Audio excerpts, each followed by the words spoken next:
குரங்கு கையில பூமாலை கிடைச்சா அது பிச்சுக்கிட்டே தான் இருக்கும். அது போல என்னமோ நம்மளுடைய கெட்ட நேரம் இந்த ஆளுநர் நமக்கு வந்து வாய்ச்சிருக்காரு.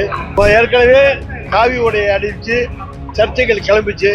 திருப்பி நீங்க காவி உடைன்னு சொன்னா இந்த வாதத்துக்கு மருந்து பிடிவாதத்துக்கு மருந்து கிடையாது. அவங்க அன்னைக்கு நடமாட்டத்தை விட்டுட்டாங்க, நாங்க இன்னைக்கு தடுத்திருக்கோம்.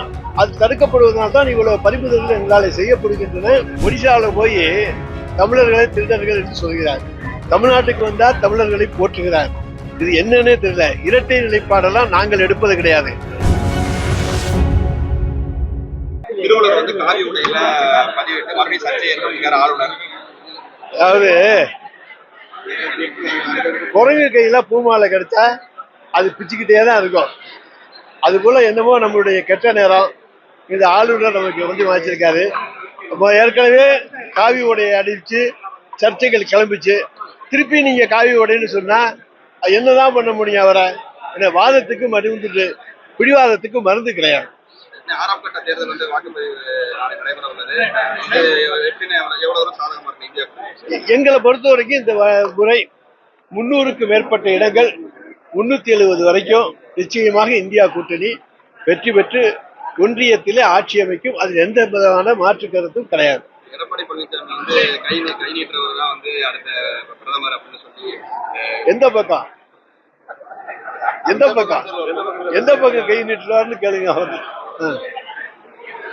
கேரளாவுக்கு வந்து சிலந்தி அணை கட்டக்கூடாதுன்னு அது சம்பந்தமாக மாண்புமிகு தமிழ்நாடு முதலமைச்சர் அவர்களும் நீர்வளத்துறை அமைச்சரும் உரிய நடவடிக்கைகள் எடுத்து வருகிறார்கள்.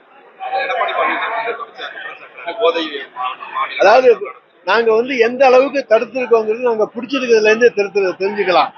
அவங்க அன்னைக்கு நடமாட்டத்தை விட்டுட்டாங்க, நாங்க இன்னைக்கு தடுத்திருக்கோம். அது தடுக்கப்படுவதனால தான் இவ்வளவு பறிமுதல்கள் எங்களால் செய்யப்படுகின்றன. எங்களை பொறுத்த வரைக்கும் நாங்கள் நிச்சயமாக போதைப்பொருள் நடமாட்டத்தை மாண்புமிகு தமிழ்நாடு முதலமைச்சர் ஒரு பொழுதும் அனுமதிக்க மாட்டார். அதனால் இளைஞர்களுடைய வாழ்வு, மாணவர்களுடைய வாழ்வு கெடும் என்பதை உணர்ந்தவர், அறிந்தவர். நிச்சயமாக போதைப்பொருள் நடமாட்டத்தை முற்றிலும் தடுப்பதுதான் எங்களுடைய லட்சியம்.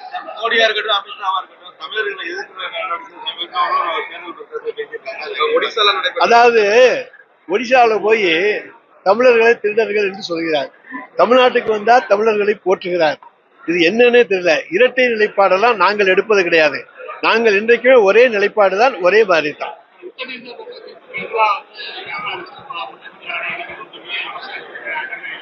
கடிதம் தானே எழுதியிருக்காங்க. உச்ச நீதிமன்ற தீர்ப்புக்கு எதிராக ஒன்றிய அரசு எந்த நடவடிக்கையும் எடுக்க முடியாது, எடுக்க மாட்டாங்க.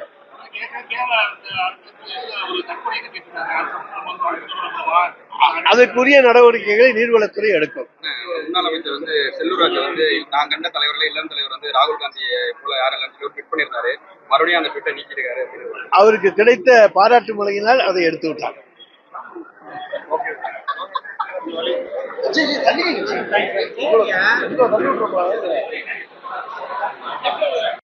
இதுபோன்ற செய்திகளை மேலும் தெரிந்து கொள்ள எங்களது யூடியூப், Facebook மற்றும் Twitter ஆப்களை சப்ஸ்கிரைப் செய்யவும்.